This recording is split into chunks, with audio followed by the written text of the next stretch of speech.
ये चिट्ठी हरियाणा के गृह मंत्री अनिल विज ने लिखी है। पिछले कई दिनों से सोनाली फोगाट का परिवार हरियाणा सरकार से सीबीआई जांच की मांग कर रहा है।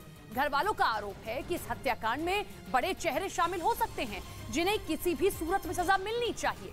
सोनाली के घर वालों की मांग पर ही अनिल विज ने गोवा सरकार को चिट्ठी लिखी है ताकि वो इस मामले की सीबीआई जांच की सिफारिश करें। इस बीच गोवा के डीजीपी ने हत्याकांड की पूरी रिपोर्ट मुख्यमंत्री प्रमोद सावंत को सौंप दी है।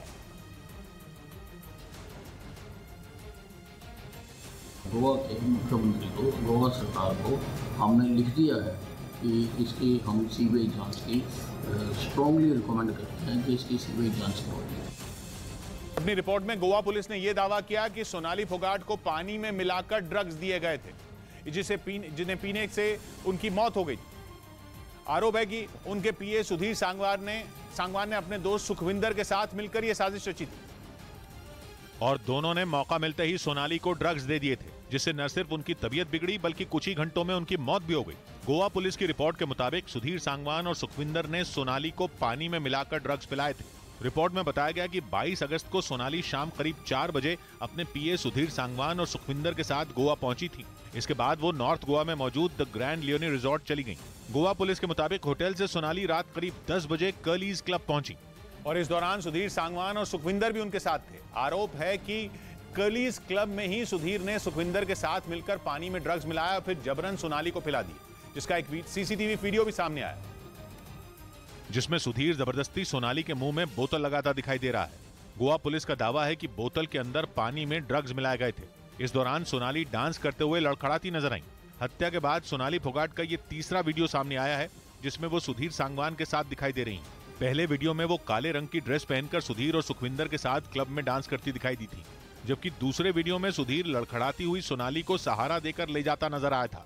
इस वीडियो में सुखविंदर भी पास में खड़ा दिखाई दिया था और अब तीसरे वीडियो में सुधीर सोनाली को जबरन कुछ पिलाता दिखाई दे रहा है। दावा किया जा रहा है कि सोनाली फोगाट हत्याकांड से जुड़े ये तीनों वीडियो कर्लीज क्लब के ही हैं, जहां सोनाली को साजिश के तहत ड्रग्स दिए गए थे। पुलिस के मुताबिक ड्रग्स देने के बाद रात करीब 2:30 बजे सोनाली फोगाट की तबीयत खराब होनी शुरू हुई थी, जिसके बाद सुधीर उन्हें बाथरूम ले गया था, जहां सोनाली को कई उल्टियां हुई।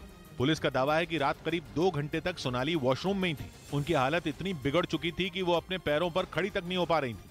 बाद में 23 अगस्त सुबह करीब 6 बजे सुधीर और सुखविंदर उन्हें किसी तरह बेहोशी की हालत में कर्लीज क्लब से होटल लेकर पहुंचे और फिर सोनाली फोगाट को पास के ही अस्पताल पहुंचाया गया, जहां उनकी मौत हो गई थी। बाद में उनके घर वालों की शिकायत और पोस्टमार्टम रिपोर्ट आने के बाद पुलिस ने सुधीर और सुखविंदर को गिरफ्तार कर लिया और पुलिस सूत्रों का दावा है कि पूछताछ में दोनों ने सोनाली को ड्रग्स देने की बात कबूल कर ली थी। पुलिस के मुताबिक सोनाली को पानी में मिलाकर ड्रग्स दिए गए थे, जिन्हें सुधीर ने होटल कर्मचारी दत्त प्रसाद गांवकर से मंगवाया था। ड्रग्स के लिए सुधीर ने उसे 7,000 और इस काम के लिए इसे अलग से 5,000 रुपए दिए थे। जांच के दौरान पुलिस ने लेडीज टॉयलेट से ड्रग्स भी बरामद कर लिए थे, जिन्हें बोतल में छिपाया गया था।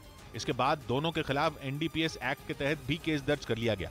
इस मामले में सुधीर और सुखविंदर और दत्त प्रसाद गांवकर के साथ 5 लोग गिरफ्तार किए जा चुके हैं। गुलाम नबी आजाद ने फिर राहुल गांधी पर हमला बोला। पूर्व केंद्रीय मंत्री गुलाम नबी आजाद ने कांग्रेस अध्यक्ष पद की चुनाव प्रक्रिया पर सवाल उठाए। साथ ही राहुल गांधी को कांग्रेस के पिछड़ने की वजह बताया।